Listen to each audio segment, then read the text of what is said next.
बारिशों के मौसम में, वक्त के अंधेरों में, मैंने उससे पूछा था,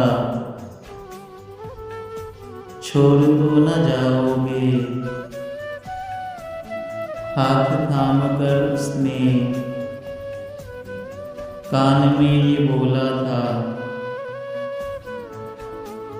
कैसे छोड़ सकती हूँ, तुम तो जानो हो मेरी।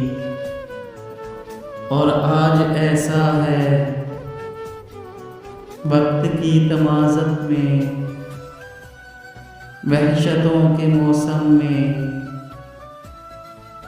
मैंने उससे पूछा है, छोड़ कर ही जाना था तो मुस्कुराती गलियों में